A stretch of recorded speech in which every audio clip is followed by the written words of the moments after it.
Mr. President, the families of our dear hostages languishing in the dungeons of Gaza. Ladies and gentlemen, last year I stood at this podium and I showed this map. It shows the curse of Iran's terror axis. This axis threatened the peace of the entire world. It threatened the stability of our region and the very existence of my country, Israel. Iran was rapidly developing a massive nuclear weapons program and a massive ballistic missile program. These were meant not only to destroy Israel, they were meant also to threaten the United States and blackmail nations everywhere. From Gaza, Yahya Sinwar dispatched waves of Hamas terrorists. They stormed into Israel on October 7th and committed acts of unspeakable savagery. From Lebanon, Hassan Nasrallah had launched thousands of missiles and rockets at our cities, terrorizing our citizens. In Syria, the murderous dictator Assad hosted Iran's forces, tightening a noose of death around our throats. In Yemen, the Houthis launched ballistic missiles at Israel while choking global trade at the mouth of the Red Sea. So what's happened over the past year? We've hammered the Houthis, including yesterday. We crushed the bulk of Hamas's terror machine. We crippled Hezbollah, taking out most of its leaders and much of its weapons arsenal. You remember those beepers, the pagers? We paged Hezbollah, and believe me, they got the message. And thousands of terrorists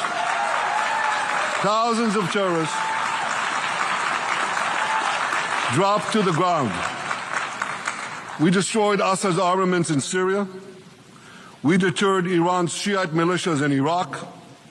And most importantly, and above anything else that I could say to you or that we did in this past year, in this past decade, we devastated Iran's atomic weapons and ballistic missiles programs.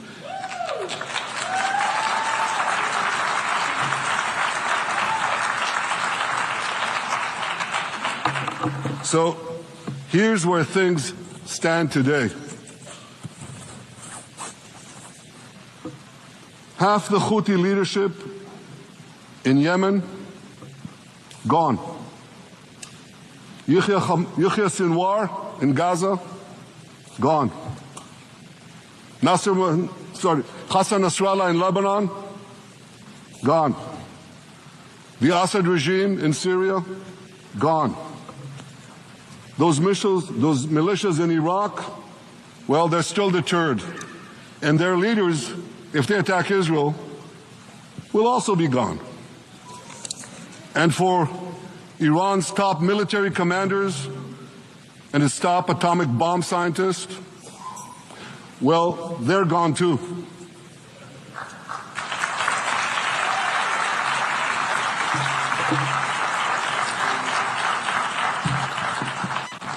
Israel's 12-day war with Iran, which I renamed Operation Rising Lion, that's from the Bible. This 12-day war will go down in the annals of military history. Our daring pilots neutralized Iran's missile defenses and took control of the skies over Tehran. And you saw this.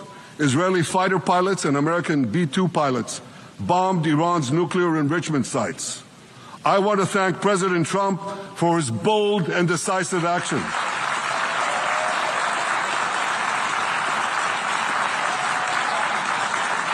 President Trump and I promised to prevent Iran from developing nuclear weapons, and we delivered on that promise.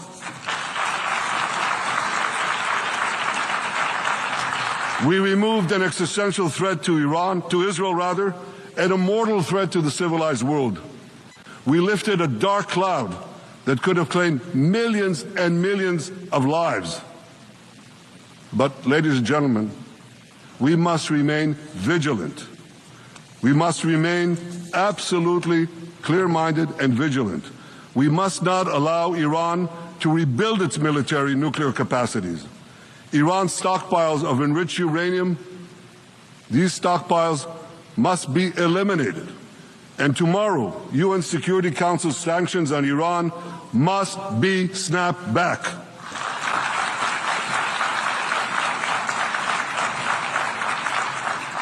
Thanks to the resolve of our people, the courage of our soldiers, and the bold decisions we took, Israel rebounded from its darkest day to deliver one of the most stunning military comebacks in history.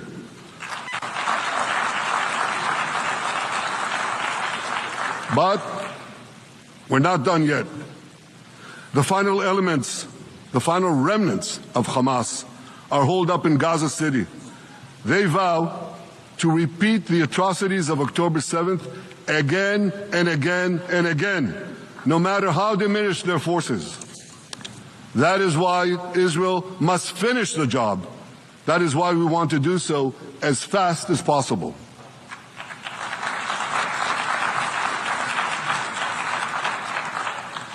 Ladies and gentlemen, much of the world no longer remembers October 7th.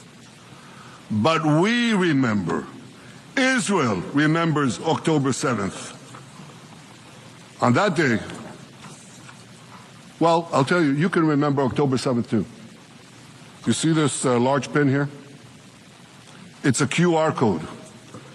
What I ask you to do is hold up your phones, zoom in, and you too will see why we fight and why we must win. It's all in here.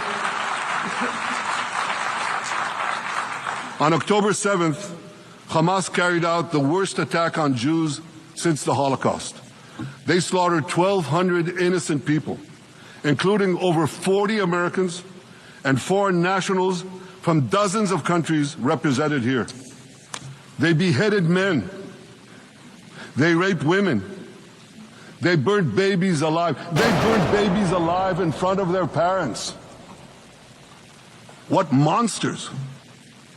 And these monsters took them more than 250 people hostage. And those included Holocaust survivors, grandmothers and their grandchildren. Who takes hostage grandmothers and grandchildren? Hamas does. So far, we've brought home 207 of these hostages, but 48 still remain in the dungeons of Gaza.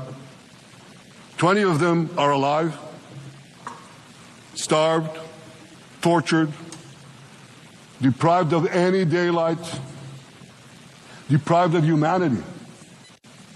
These are the names of the 20 living hostages. Matan Angrest, Gali and Zerv Berman, brothers, Elkanah Bochbot, Rom Braslavsky, Nimrod Cohen, Ariel and David Cunyo, another pair of brothers, Guy Gilboa Dalal, Eviatar David. You saw the picture of Eviatar David, emaciated, forced to dig his own grave. Maxim Herkin, Eitan Horn, Segev Kalfon, Bar Kupperstein, Omri Meran, Eitan Moore, Yosef Chaim Ochana, Alon Ohel, Avinatam Or, and Matan Sen-Gawker. Now, ladies and gentlemen, I want to do something I've never done before. I want to speak from this forum directly to those hostages through loudspeakers. I've surrounded Gaza with massive loudspeakers connected to this microphone in the hope that our dear hostages will hear my message. And I'll say it first in Hebrew and then in English. Achenu hagiburim, מדבר ראש הממשלה בנימין נתניהו. אני פונה אליכם מעל בימת האו"ם. לא שכחנו אתכם, אפילו לא לשנייה. העם כולו איתכם, ואנחנו לא נשקוט ולא נרפה עד שנחזיר את כולכם הביתה, החיים והחללים כאחד.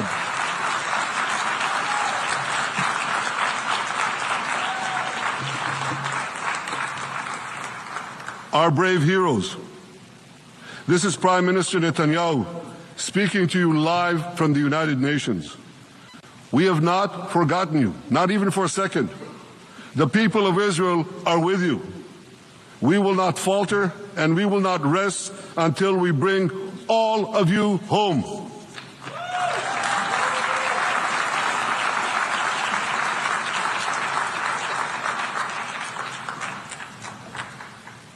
Ladies and gentlemen, thanks to special efforts by Israeli intelligence, my words are now also being carried. They're streamed live to the cell phones of Gazans. So to the remaining Hamas leaders and to the jailers of our hostages, I now say, lay down your arms. Let my people go. Free the hostages. All of them, the whole 48. Free the hostages now.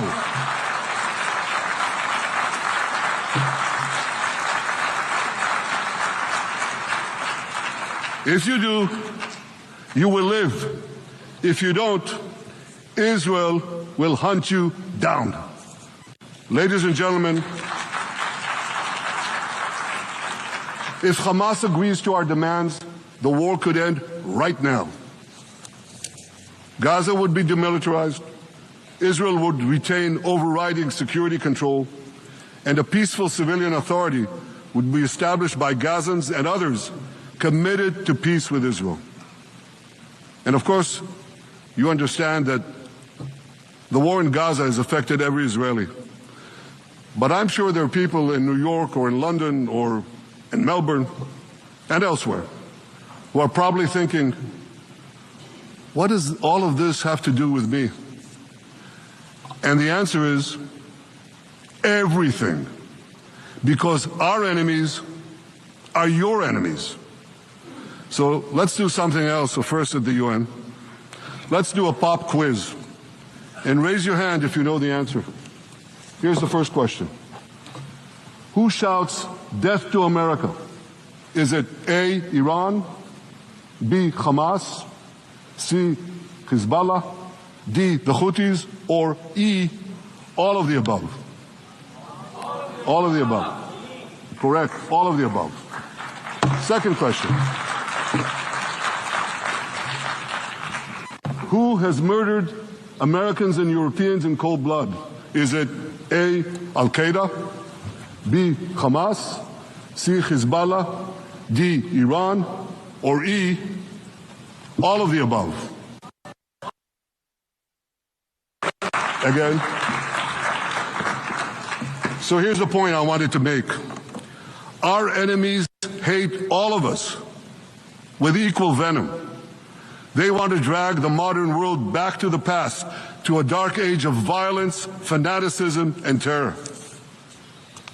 I think many of you are already feeling in your own societies the radical Islamist surge. You know, I'm sure you do, you know deep down that Israel is fighting your fight. So I want to tell you a secret. Behind closed doors, many of the leaders who publicly condemn us privately thank us. They tell me how much they value Israel's superb intelligence services that have prevented time and again terrorist attacks in their capitals, time and again saving countless lives. General George Keegan, former head of U.S. Air Force intelligence, once said, if the United States had to gather on its own the intelligence that Israel gives us, we would have to establish 5 CIAs. 5 CIAs. This past June, when Israel struck Iran's nuclear facilities, German Chancellor Merz admitted the truth. He said, Israel is doing the dirty work for all of us. President Trump understands better than any other leader that Israel and America face a common threat. He showed the world that when Iran and its proxies murder Americans, take Americans hostage, shout death to America, burn American flags, and try to assassinate the President of the United States, not once, but twice. He showed them there is a price to pay for all that.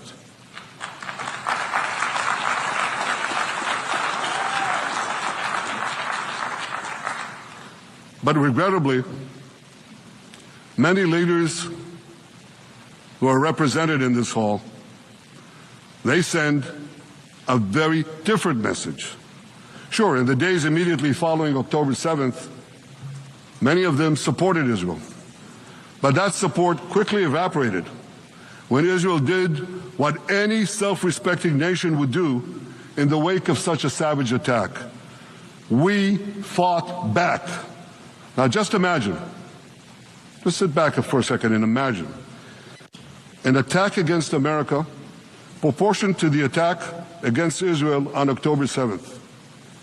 Imagine a regime, a terror regime, dispatching thousands of terrorists to invade the United States.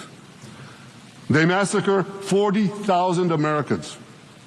They take 10,000 Americans hostage. What do you think America would do? You think America would leave that regime standing? You don't think that. No way, not a chance.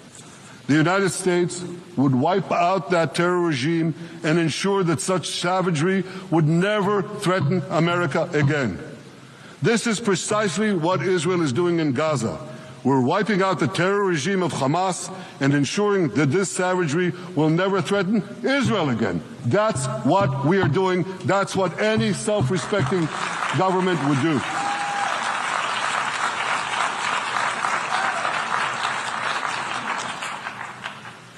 Yet, and it's a yet that I'm sorry to say here, yet over time, many world leaders buckled. They buckled under the pressure of a biased media, radical Islamist constituencies, and anti-Semitic mobs. There's a familiar saying, when the going gets tough, the tough get going. Well, for many countries here, when the going got tough, you caved. And here's the shameful result of that collapse. For much of the past 2 years, Israel has had to fight a seven-front war against barbarism with many of your nations opposing us. Astoundingly, as we fight the terrorists who murdered many of your citizens, you are fighting us. You condemn us, you embargo us, and you wage political and legal warfare, it's called lawfare, against us. I say to the representatives of those nations, this is not an indictment of Israel. It's an indictment of you. It's an indictment of weak-kneed leaders who appease evil rather than support a nation whose brave soldiers guard you from the barbarians at the gate. They're already penetrating your gates. When will you learn? You can't appease your way out of jihad, and you won't escape the Islamist storm by sacrificing Israel. To overcome that storm, you have to stand with Israel. But that's not what you're doing. As the prophets of Israel foretold in the Bible, you've turned good into evil and evil into good. Now I want to drill down on this. Take the false charge of genocide. Israel is accused of deliberately targeting civilians. Ladies and gentlemen, the opposite is true. The head of urban warfare studies, Colonel John Spencer, he's perhaps the world's greatest expert on urban warfare. And he says, Israel is applying more measures to minimize civilian casualties than any military in history. And because we're doing that, the ratio of non-combatant to combatant casualties is less than 2 to 1 in Gaza. That's an astoundingly low ratio, lower than NATO's wars in Afghanistan and Iraq, especially when you consider that Gaza is one of the most densely populated urban areas on Earth. It has hundreds of miles of terror tunnels underground, and it has countless terror towers above ground, and thousands of terrorists embedded in the tunnels and in these towers in civilian areas. If you want to see what measures Israel takes to avoid civilian casualties in this war, just look at what we're doing now in Gaza City, the last Hamas stronghold, one of the two last strongholds. For 3 weeks, Israel dropped millions of leaflets, sent millions of text messages, and made countless phone calls urging civilians to leave Gaza City before our military moves in. At the same time, Hamas implants itself in mosques, schools, hospitals, apartment buildings, and tries to force those civilians not to leave, to stay in harm's way. And it often threatens them at gunpoint if they try to do so. For Israel, every civilian casualty is a tragedy. For Hamas, it's a strategy. Hamas uses civilians as human shields and as props in its sick propaganda war in Israel, against Israel, a propaganda war that the Western media buys hook, line, and sinker. Now, despite Hamas's threats, close to 700,000 Gazans, almost 750,000, have already heeded our calls and moved to safe zones. Now I want to ask you a simple question, a simple, logical question. Would a country committing genocide plead with the civilian population it is supposedly targeting to get out of harm's way? Would we tell them, get out, if we want to commit genocide? We're trying to get them out. And Hamas is trying to keep them in. And this charge is so baseless. The comparison to genocide, wholesale slaughter of populations. What, did the Nazis ask the Jews to leave, kindly leave, go out? Did others, you want me to name all the genocidal leaders of history? Just go one by one. Did anyone do this? Did they say, get out so we can come in? Of course not. So the truth has been turned on its head. Hamas, a genocidal terrorist organization whose charter calls for the murder of all Jews on the planet. This genocidal organization is given a pass. It's barely mentioned. While Israel, which does everything it can to get civilians out of harm's way, Israel is put in the dock. What a joke. You want to hear another one? Israel is accused of deliberately starving the people of Gaza when Israel is deliberately feeding the people of Gaza. Since the beginning of the war, Israel has let into Gaza more than 2 million tons of food and aid. That's 1 ton of aid for every man, woman, and child in Gaza. Nearly 3,000 calories per person per day. Some starvation policy. If there are Gazans who don't have enough food, it's because Hamas is stealing it. Hamas steals it, hoards it, and sells it at exorbitant prices to fight its war machine. Last month, even the UN, not exactly a supporter of Israel. You're supposed to laugh, by the way. Last month, even the UN admitted that Hamas and other armed groups looted 85% of the trucks. That's why you have deprivation. Those who peddled the blood libels of genocide and starvation against Israel are no better than those who peddled blood libels against the Jews in the Middle Ages when they falsely accused us of poisoning wells, spreading plague, and using the blood of children to bake Passover matzahs. Anti-Semitism dies hard. In fact, it doesn't die at all. It just keeps coming back with its libelous lies, refurbished, regurgitated over and over again. And I want to tell you something else. These anti-Semitic lies, they have consequences. In recent months, Jews have been assaulted in Canada, Australia, Britain, France, the Netherlands, and elsewhere.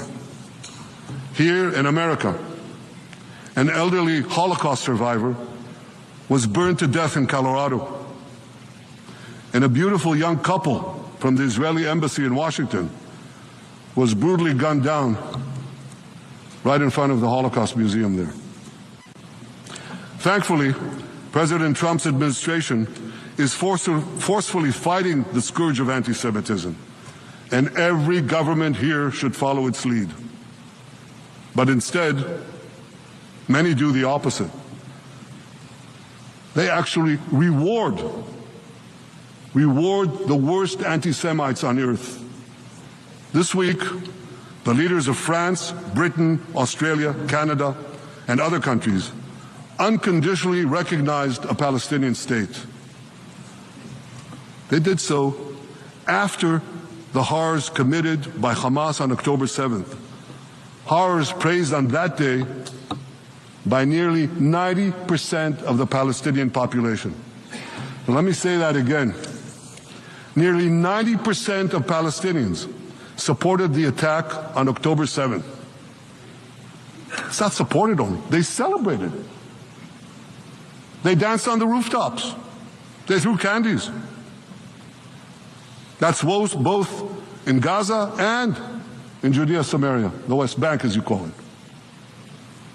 And it's just the way they celebrated another horror, 9/11. They danced on the rooftops. They cheered. They threw candy.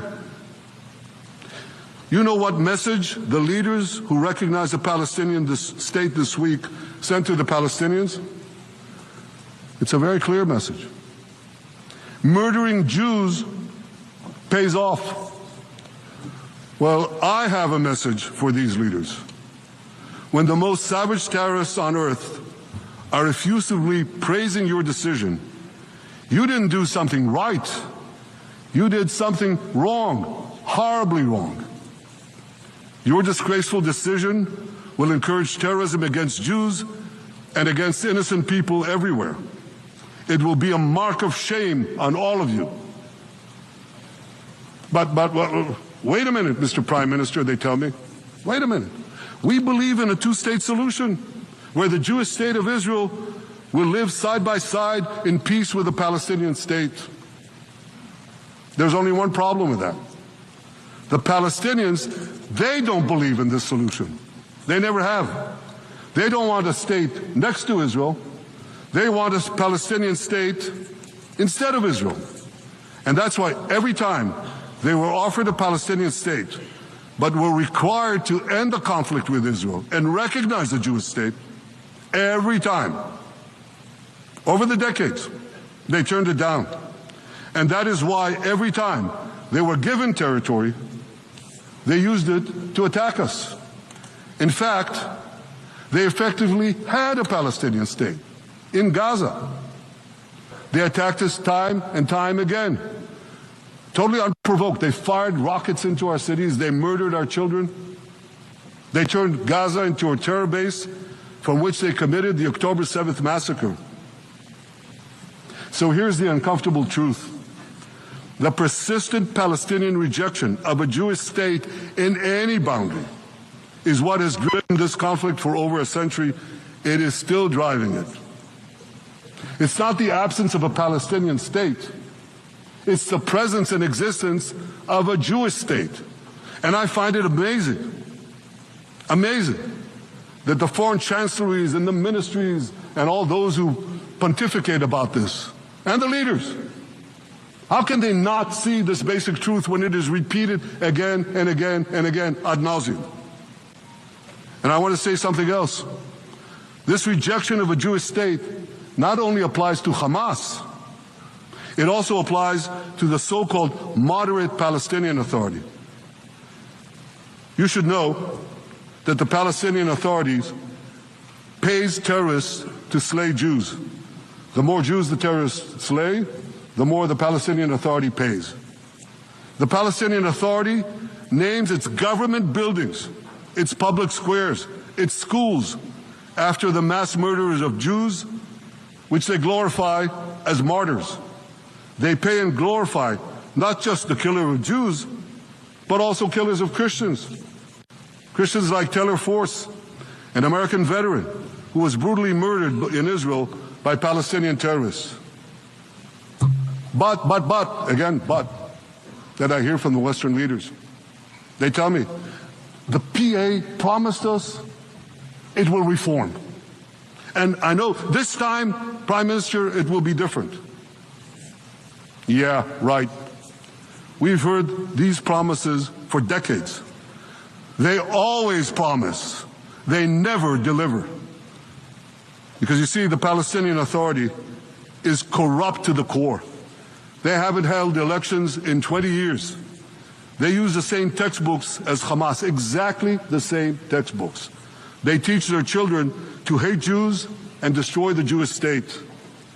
And Christians don't fare much better. When Bethlehem, the birthplace of Jesus, was under Israeli control, 80% of its residents were Christians.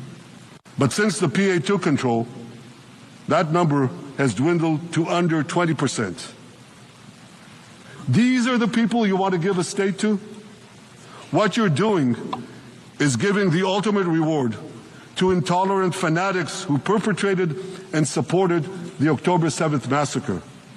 Giving the Palestinians a state 1 mile from Jerusalem after October 7th is like giving Al-Qaeda a state 1 mile from New York City after September 11th. This is sheer madness. It's insane, and we won't do it.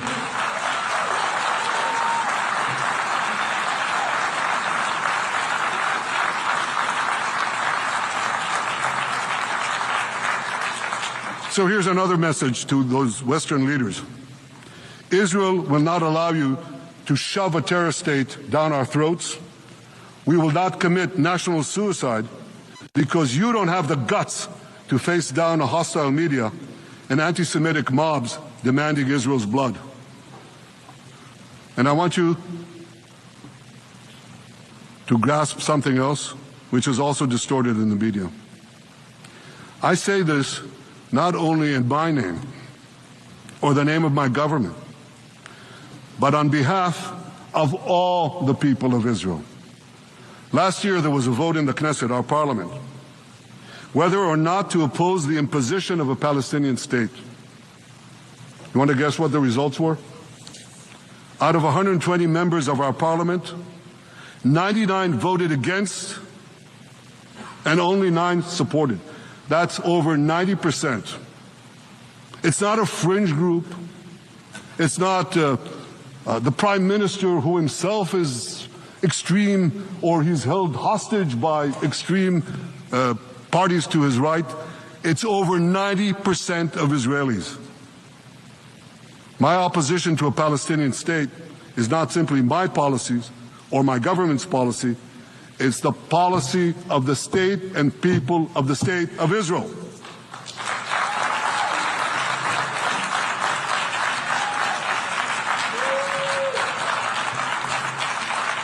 Western leaders may have buckled under the pressure. And I guarantee you one thing, Israel won't. Israel's victories over the Iranian... Thank you, I know you won't too, that's good. Israel's victories over the Iranian terror axis have opened up possibilities for peace that were unthinkable 2 years ago. Take Syria. For decades, the very idea of peace between Israel and Syria seemed unimaginable. Well, no more. Today, we have begun serious negotiations with the new Syrian government. I believe an agreement can be reached that respects Syria's sovereignty and protects both Israeli security and the security of the minorities in the region, including the Druze minority. From the founding of Israel, Jews and Druze have been brothers in arms. We have fought together, we've bled together, we built our lives together. When I was a young commander in Israel's Special Forces, my own life was saved by the invaluable advice given to me by a great friend, Salim Shufi, a heroic Druze IDF veteran. And that's why I couldn't sit idly by, nor could Israel sit idly by, while the Druze were being slaughtered by jihadists. And I instructed our forces to stop the massacre, which they promptly did. Peace between Israel and Lebanon is possible as well. I call on the Lebanese government to also begin direct negotiations with Israel. I commend it for its declared aim to disarm Hezbollah. But we need more than words. If Lebanon takes genuine and sustained action to disarm Hezbollah, I'm sure we can achieve a sustainable peace.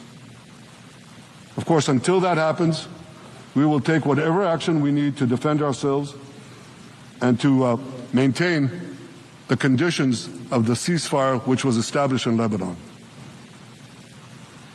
Our goal is not merely to monitor Hezbollah's actions, but to prevent them from violating the ceasefire and attacking us at any time. But I'm sure that if the Lebanese government persists in its goal of disarming Hezbollah, peace will come very speedily and very readily. Victory over Hezbollah has made peace possible with our two Arab neighbors in the north. Victory over Hamas will make peace possible with nations throughout the Arab and Muslim world. Our victory would lead to a dramatic extension and expansion of the historic Abraham Accords, which President Trump brokered between Arab leaders and myself 5 years ago. And I took note, as I'm sure you did too, of the encouraging words spoken here by the President of Indonesia. This is the country with the largest Muslim population of all nations. And it's also a sign of what could come. Forward-looking Arabs and Muslim leaders know that cooperating with Israel will provide them with groundbreaking Israeli technologies, including in medicine and science, in agriculture and water, in defense and AI, and so many other fields. I believe that in the coming years, the Middle East will look dramatically different. Many of those who wage war on Israel today will be gone tomorrow. Brave peacemakers will take their place. And nowhere will this be more true than in Iran. The long-suffering Iranian people will regain their freedom. They will make Iran great again. And our two ancient peoples,